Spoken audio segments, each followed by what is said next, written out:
Why should you fear? The pillar of cloud and fire are your wall of protection. Good morning. It's my joy to connect with you this morning. I've titled the devotion for today, What Do You Fear? In Job chapter 3 and verse 25, Job says, What I feared has come upon me, and what I dreaded has happened to me. Someone said, fear becomes a magnet to attract you to the thing that you dread the most. What did Job mean by this? Was he always apprehensive that some great calamity would befall him even in his height of prosperity? Was he living in continual alarm that he would be reduced someday to poverty and suffering? Some refer to this as the fear that he had about his children. Probably he always feared that they would sin and the wrath of God would come upon them, and probably even the judgment. But whatever it is, most of the Bible interpreters say that it was really the state of mind that Job was in at that time because of the rapid succession of woes in his life. Because if you look at the end of the first chapter, his response was very different. But by the time you come to the third chapter, you see a paradigm shift as far as the response of Job to his difficulties are concerned. But whatever be our circumstances, the Bible exhorts the child of God to fear not. I want to ask you 3 questions this morning. The first question I want to ask is, why do you fear? No person in his right mind would ever choose to wish that he would fall sick, or he would be reduced to poverty, or he would face a tragedy. But many times we choose to give heed to the words of the devil. Fear works the same way as faith, but in the negative. Just as faith works to bring about all the good things that God has promised for us, fear, when activated, goes on to bring about the very things that we are so afraid of. How does faith come?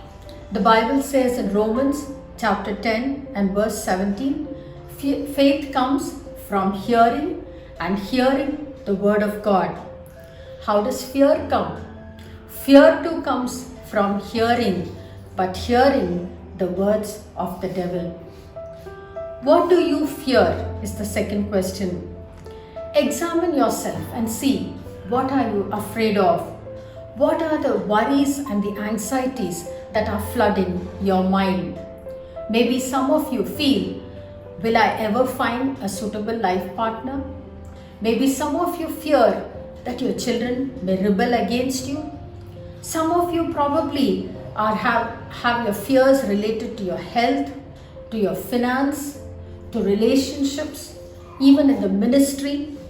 Whatever is your fear, God says, fear not. It's important for you to identify your fears. Identify and attack them because they are from the enemy.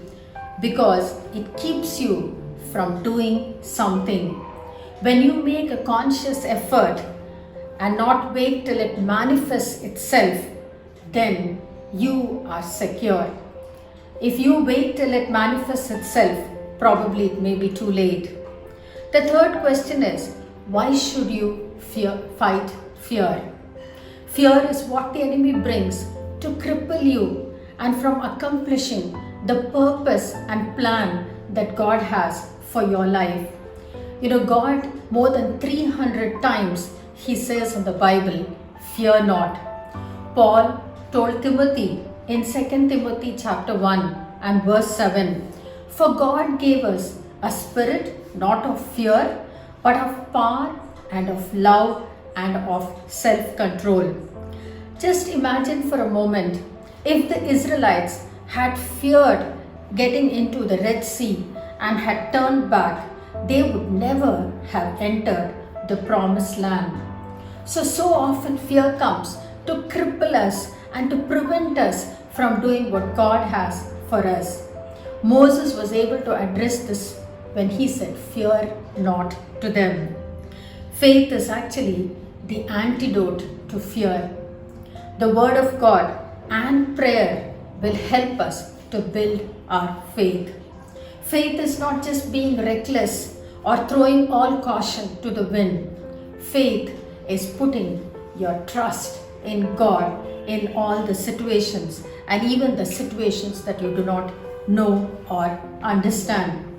But whereas fear works very negatively, even before you know or it happens, you dream about it and sometimes make it happen. I was thinking of a colleague of mine many years ago who would often say, "If I fly, I will die." And so, one day both of us had to go for a conference in a city which was quite far off. I said, "I'm going to take a flight." And she said, "Probably I may not be able to do it." I said, "Let's pray and let's put our trust in God and go." She came, she enjoyed the flight, and today her feet hardly touch the ground. So don't ever allow fear or anxiety to cripple the plans that God has for you. Just imagine for a moment that young boy David standing in front of Goliath. All the Israelite army was scared of him, but how could he stand up before him? He had his trust in God, and he could also remember all the things that God did for him in the past. I want to leave 3 things with you. Let not fear cripple you from enjoying the abundant life that God has for you. Let not fear cripple you from moving ahead and accomplishing the purpose that God has for you. Let not fear stop you from accomplishing great things for God. Cast out your fear. Step out in faith today. God is waiting to part the Red Sea for you. He is waiting to help you scale the walls of Jericho in your life. He is waiting to help you fight the giants in order for you to reach your destiny. Why should you fear? The pillar of cloud and fire are your wall of protection. Ask yourself this question today. Whom shall I fear when God's armies are always by my side? Shall we pray? Loving Lord, we just pray at this time for everyone, Lord, who's joining me today in prayer, that you will bless them, Lord, especially the fears, the anxieties, the worries, Lord, that plague them. I pray in the name of Jesus that you will just lift it up, Lord, from them, because you have told us, cast your burden upon me, for I care for you. I pray, Lord, that you will liberate each one of us from this fear and put our trust in you, so that we will be able to accomplish the plan and the purpose that you have for each one of us. We thank you for hearing our prayer, Lord. In Jesus' name we pray. Amen. Amen. I know who goes before me. I know who stands behind. Do you?